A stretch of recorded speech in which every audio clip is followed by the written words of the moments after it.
what's up, everybody? Just wanted to take a quick minute to try to clear the air on this beef that apparently has arisen between NorCal Cycling and Legion of Los Angeles, because I think that there is a fundamental misunderstanding of what has been said. So let's just clear the air, and I want to start with something very high level. It's something I have said numerous times, both in the podcast and in videos I've posted to the channel, which is Legion of Los Angeles is a force for good in this sport. Can they be doing things better? Of course, we can all be doing things better, but I have looked up to Legion of Los Angeles as like arguably the most influential bike racing organization here in the United States. I consistently praise the way you guys race. I look up to your business model. I think you're doing a lot of things right, but I also constructively criticize the things that I think you can do better. All right, and with that out of the way, let's address some of these stories that Justin has posted to his Instagram, because I feel like I need to defend myself on some of these. They became very personal. This first one, so let me get this straight. You have no facts about anything you're saying. Well, I know for a fact that you haven't paid out the prize money that you promised from your Into the Lion's Den race. That was over a year and a half ago, and we're not talking about chump change. We're talking about thousands of dollars, so that was one of the criticisms I made. The next one here is you have no understanding of how professional cycling works because you've never been a pro. That's never been me. You've never won a national level race, but you give commentary. I mean, it seems kind of silly that I even have to address this. But I think a good example is Lantern Rouge. Friend of mine, friend of the channel. I would say the best pro racing commentary out there.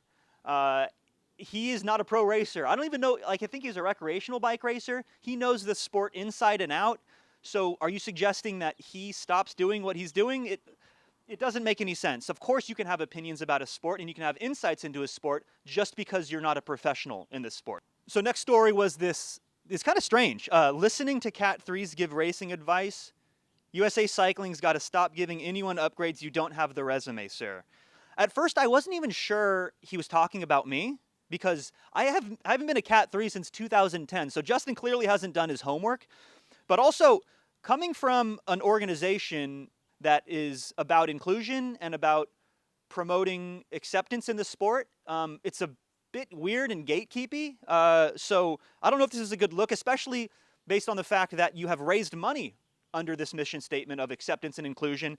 Not a great look, but like I said before, just because you aren't a pro or a Cat 1 or whatever the threshold is for you, that doesn't mean you can't have input or any thoughts into the sport. Take EJ, for example. He's a Cat 3. I think EJ knows more about this sport in the short time he's been involved than most folks who have been in the sport for 5 or 10 years.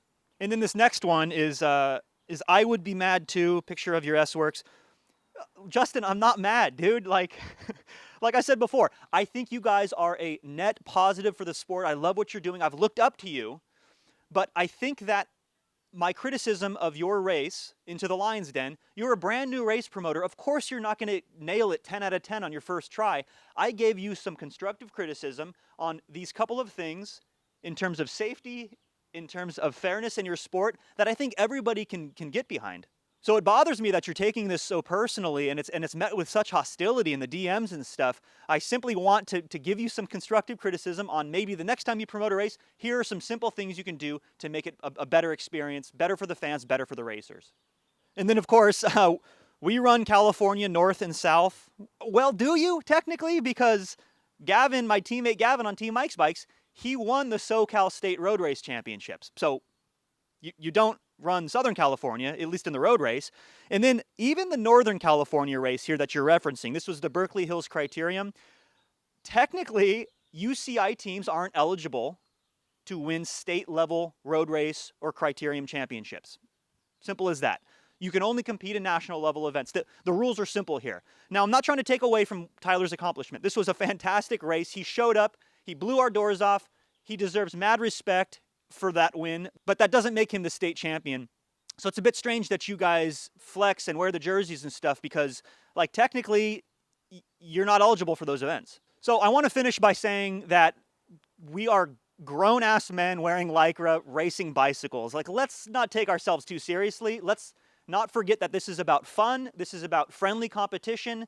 And I look forward to battling with you guys this summer and having some good friendly competition, emphasis on friendly. GoPros will be rolling. In all seriousness, hopefully this squashes the beef, Justin. And as always, I'll catch you guys in the next one.